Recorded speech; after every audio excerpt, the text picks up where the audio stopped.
Hello everyone, it is Joe here from OmniPoke, the channel that brings you guys everything Pokemon. If you're looking for PTCG live codes, make sure you check out the Potown store. You can get a 5% discount on your orders using that code OmniPoke. For today's video, we are going to be recapping the Stuttgart Regional Championships, which happened this past weekend.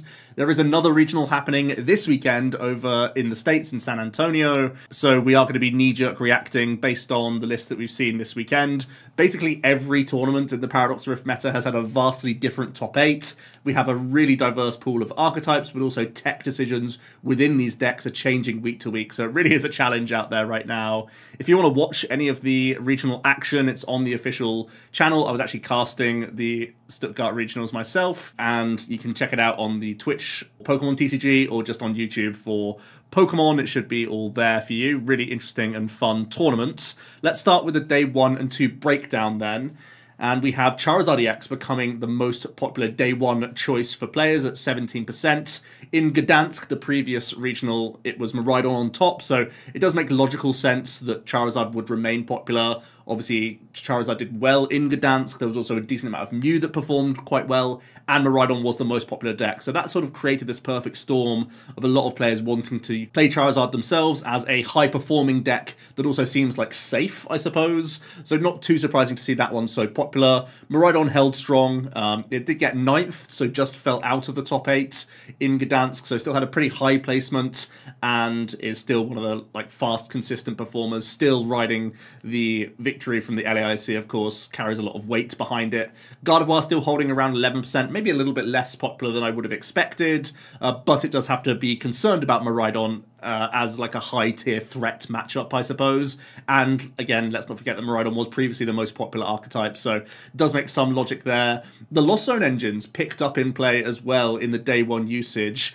Giratina naturally is one of the best checks to Snorlax, and that won the previous tournament, so it does make sense that more people look to have these deck lists which naturally countered Snorlax just by having so many inherent switching options in their own deck lists. So you gain a freebie along the way whilst also being this fantastic shell where you still have some great energy acceleration available to you. Tina is also very good into Charizard, which did well in Gdansk, as I've already mentioned, and still having the combination of early tempo cram hits, having Sableye options, and having either Tina for 1-hit KO potential, or in these Lost Box builds, the vast majority of them would be combining Iron Hands EX and Roaring Moon EX. This gives you a way of basically sculpting 2 prize KOs in any situation. If there's low hit point single prizes, you're going to try and sculpt an Iron Hands.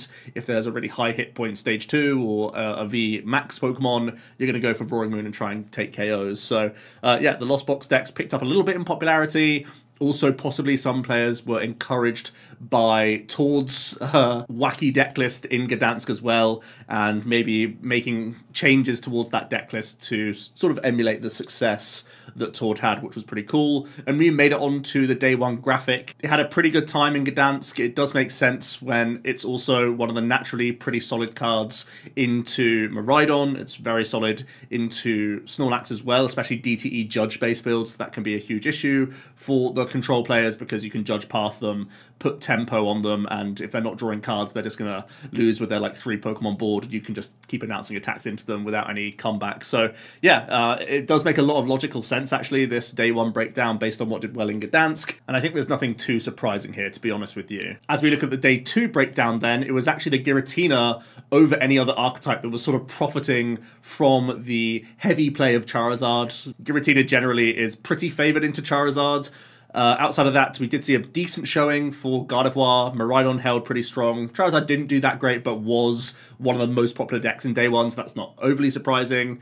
And Lost Zone Box did okay. Mew didn't do all that well. Maybe that's an indication that there were more Spiritooms around. That's a tech card that collaterals Snorlax and Mew at the same time, and both of these were heavily top-cutting in the previous week, so that might make some sense. And it was actually the Rapid Strike deck that snuck onto the graphic here, with 7 of them making it into day 2. For me, it feels like Rapid Strike is just a higher performer compared to Iron Valiant decks. It feels like this just has the better matchup spread overall, where you're basically only weak to Mew, and then you have like decent type coverage for Miraidon and Entei Valiant itself. You have great ping potential into this huge amount of Lost Box. Like if you combine Tina and Lost Zone Box, that's 23% of like Comphase and other low hit point Pokemon that you can double gun down and Yoga Loop into. So yeah, also having a pretty good conversion day 1 to day 2.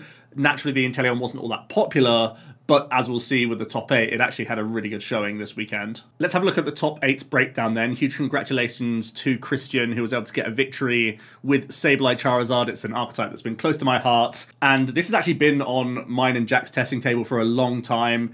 In Japan, this approach is still very popular, and that's because, as Christian has identified, that having the DTE Gate double Raihan gives you really good instant response access to Iron Hands. Typically, a lot of the Gate builds of Lost Zone Box have to use 2 prize Pokemon to deal with Iron Hands EX, which kind of lets the players who have an Iron Hands in their own build continue on a 2 prize race, which kind of makes a mockery of the entire prospect of a Lost Zone deck where you're trying to dictate the prize map with your multiple single prize board states. However, the most recent successful list of Radiant Charizard was actually going for Quad Mirage Gate and had Roaring Moon in the deck list, whereas Christian has gone for a much more simplified build back to like old faithful SableZard in many ways, and chose to have Spiritomb as their sort of Mew tech card rather than having dark type coverage, and was leaning much more heavily into Technical Machine Devolution as an answer to the Charizard players, compared to having Roaring Moon, which can simply blow them up. Honestly, I think this is a very cleverly built deck list, and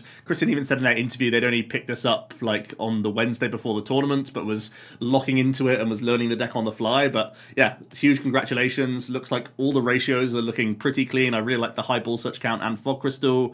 You're playing Beach Courts in addition to the high switch and rope counts because you don't have Greninja draw, so you're trying to compensate that with just having faster ramp with flower selecting. Ironically, the TM Devo helps in your endeavor with Lost Vacuum to race to 10 in the Lost Zone. But that being said, the Lost Zone matchups now, well, Tina is still somewhat the case where you're trying to race to 10, but against other Lost Zone players that have Iron Hands, they're going to naturally put 2 prizes down against you anyway. There are some Lost Zone box builds that no longer even play Sableye. They just try and get to 7 and gate on to 2 prize Pokemon. So that sort of gives you an edge, where previously the Lost Zone Zard builds were a little bit afraid of Greninja Lost Zone players because they just had faster Lost Mine, and that's not the case so much anymore. The dynamic has shifted with the Lost Zone players, and even if that was going to be an issue, you have Jirachi in the deck anyway, so you're sort of invalidating a bit of the power level of Lost Mine regardless. So I do think the matchup spread is still pretty solid for the deck. Maybe some fear now that there'll be more Lost City coming into builds, but other than that, I think you can definitely just run this exact same 60 and see success next weekend. Simon was able to get second in the finals with Miraidon. It was actually a really interesting finals match if you want to go back and watch that one. It was a really cool dynamic in the first game at the very least, so definitely one to watch. I do like the deck list, honestly. I like having a couple copies of Path as well as Judge. I think that's a crucial thing. The only thing I didn't like about Juho's list was that they had just triple Iono, and I really like the proactive nature of Disruption with a couple copies of Judge, so I really like this supporter choice in the deck list. The balance of Pokemon is a little bit interesting. You have no Lightning type free retreat Pokemon, so it can hurt your ratios a little bit in terms of trying to get early attacks down. But even though there is no Zeraora in the deck list, for example, it doesn't look like there's any card that stands out for an easy cut. So I certainly understand the choice behind this list. And again, it seems like a really good one to copy paste again. Simon even making the statement of playing 2 Iron Hands EX over playing anything like Super Rod or Hisuian Heavy Ball, that sort of thing, because there might be situations where you can double amp you very much. So that's also something worth noting, I would say. Alberto Conti has been playing Lost Zone variants for so long now. It is one of the most successful players of these sorts of archetypes and has recently latched onto the Giratina. A pretty interesting list going in here where we have the full 4 count of Path to the Peak as well as 2 Iono, 2 Roxanne to really lean into the disruptive aspect of the archetype where you really are giving your opponents tough times as it comes down to the latter stages of the game. It's playing the 2 boss 1 counter catcher split. I'm still kind of up in the air with this one, but I think there has been a couple of occasions now have we seen this one be the more successful approach, and of course it's, you know, the most guaranteed way of bringing things into the active position, whereas the countercatcher, of course, is situational. Outside of that, it seems really streamlined and straightforward. So yeah, Conti isn't wasting space with anything here. There's no junk, there's no jank. It's just going very defensive with the supporter line and saying that Path of the Peak is a busted card right now, and you can't really argue with that. Certainly one of the wackiest, best performing decks was from Christian Hodas with this super effective Glasses Lost Box, I suppose, where we are trying to capitalize on a few critical weaknesses within your deck list. The super effective Glasses pushes the rally back from a Tropius up to 360 damage into a Charizard EX, and it also pushes Minior to 240 damage, so you can knock out opposing Iron Hands EX with a single prize Pokemon for just 1 energy, so you don't require Mirage Gate, which I also think is really interesting. That's one of the crucial reasons why the Charizard can be such a good counter to Iron Hands.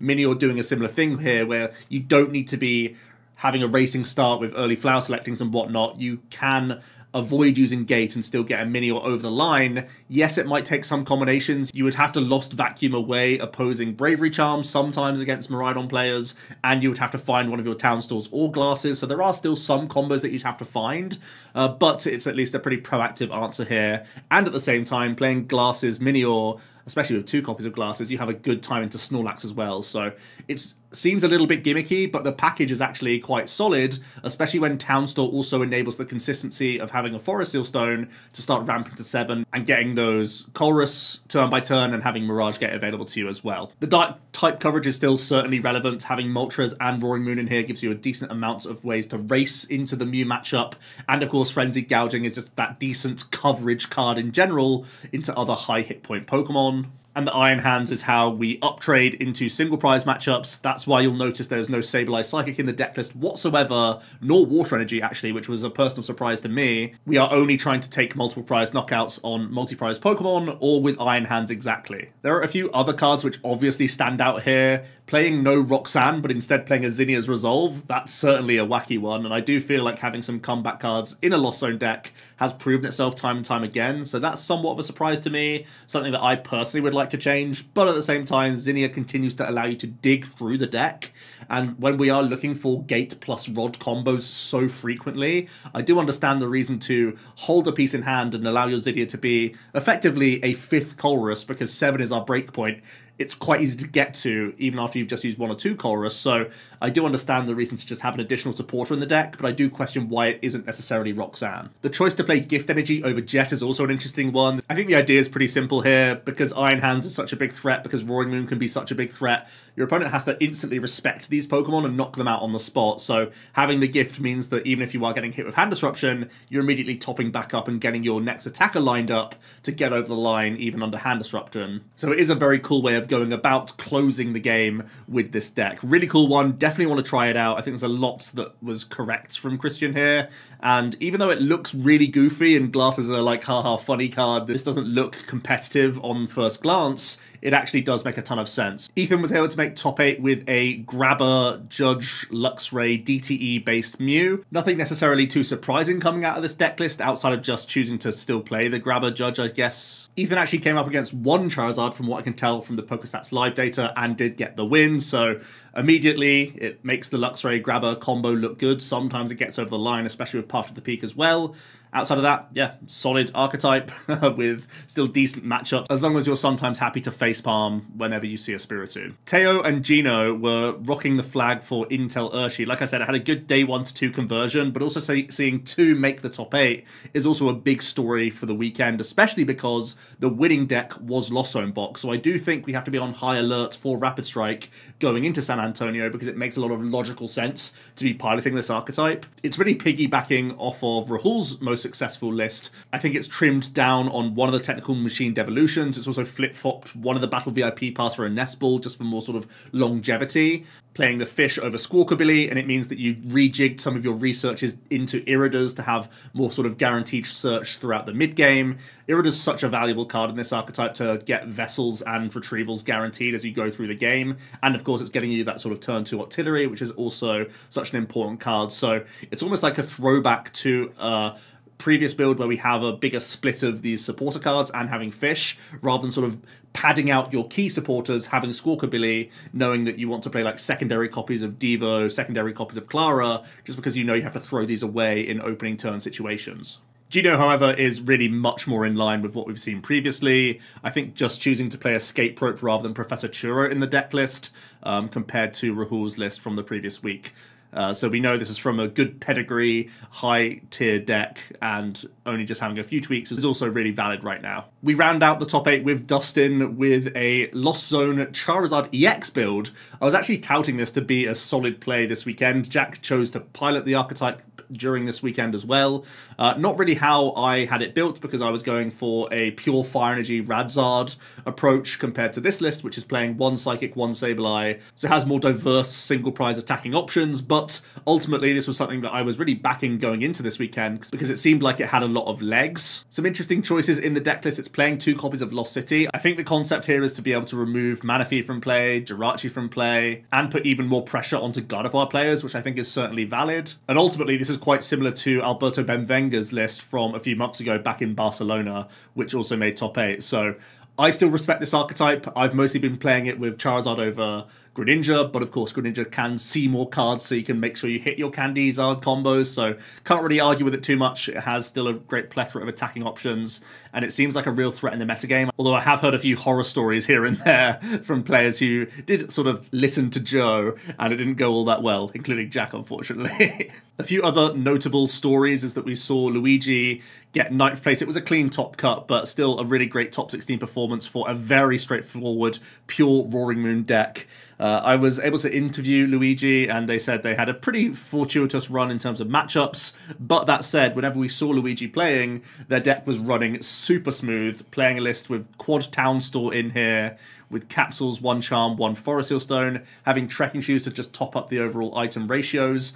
And interestingly enough, Luigi was vehemently against Pokestop, so that you know you're really in control of resources throughout the entire game. And Town Store was honestly looking pretty good because it's a great combo enabler for Forest Seal Stone, so that you are able to pounce on these early attacks. Has the high E-switch count to really make the Moltres V go the distance as well. So yeah, seems like a really good list. And Roaring Moon, it's still getting memed on, but it's low representation in tournaments these days, and it does have a couple of decent results. This is 2 tournaments in a row in Europe now where Roaring Moon has made top 16, and that's with really low play rate. So I don't think it's that bad of a deck at all, and we're still finding ways for it to see success. We'll just end on Todd's top 16 Lost Zone variant, because of course they played something completely crazy in Gdansk, and he's gone one step further by adding Giratina V-Star into the deck list over the previous Palkia V-Star, has also flip-flopped away from Pokegears in order to play Luminion V. Now Todd submitted the exact deck list in front of you on Arcanine, but was playing with